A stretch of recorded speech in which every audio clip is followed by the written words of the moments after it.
గౌరవ ఎంఈ1 సిహెచ్ గోవిందరావు గారు, అలాగే గౌరవ ఎంఈ2 ఎన్కేఎన్ శ్రీనివాసరావు గారు స్థానిక జిహెచ్ఎస్ కొత్తూరుకి రావడం జరిగింది.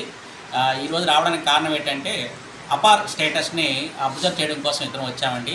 ఇందుకే అపార్ అంటే automated permanent academic account registry అండి. దాని అర్థం అబ్జర్వేషన్ మరొకసారి, automated permanent academic account registry అండి. ఇది కేంద్ర ప్రభుత్వం మరియు రాష్ట్ర ప్రభుత్వం ఉమ్మడిగా అన్ని పాఠశాలలో, అంటే ప్రభుత్వ కానీ, ప్రభుత్వేతర కానీ, ఆశ్రమ పాఠశాల కానీ చదువుతున్నటువంటి అన్ని పాఠశాలలు చదువుతున్నటువంటి 1వ తరగతి నుండి ఇంటర్మీడియట్ విద్యార్థులందరికీ కూడాను ఒక శాశ్వత యూనిక్ ఐడిని ఇస్తుందండి. ఈ అపార్ ఐడి వల్ల ప్రయోజనాలు ఏంటంటే విద్యార్థి తను చదువుకున్నటువంటి పాఠశాల నుండి అలాగే యూనివర్సిటీ స్థాయి వరకు కూడాను మొత్తం తన యొక్క ప్రోగ్రెస్గా, అకాడమిక్ ప్రోగ్రెస్ అయితేనేమి, అలాగే కోకల్చరల్ యాక్టివిటీస్ ప్రోగ్రెస్ అయితేనేమి, అలాగే స్పోర్ట్స్ ప్రోగ్రెస్ అయితేనేమి, అన్ని స్థాయిల యొక్క ప్రోగ్రెస్ అంతా కూడాను విద్యార్థి అపార్లోనే మిళితమై ఉంటుందండి. ఏ రోజైనా విద్యార్థి తన మార్క్స్ మెమోని కావాలనుకుంటే అపార్ ఐడి ద్వారా తన మార్క్స్ని కూడా తెలుసుకోవచ్చు.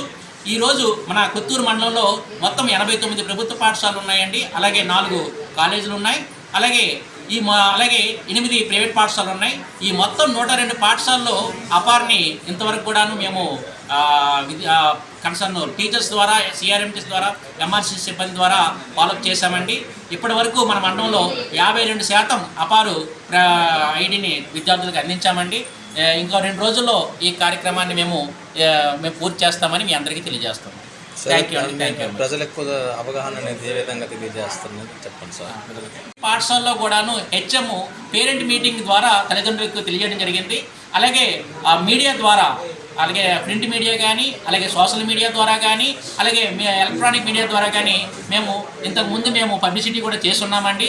తల్లిదండ్రులందరూ కూడాను తెలుసుకోవాలి, కంపల్సరిగా తమ విద్యార్థులకి అపార్ ఐడి అయినట్లు వాళ్ళు ఏవైనా ప్రాబ్లమ్స్ ఉంటే ఆధార్ కేంద్రాల్లో కూడాను వాళ్ళ నేమ్స్ కానీ, డేట్ ఆఫ్ బర్త్ కానీ మార్చుకోవచ్చు.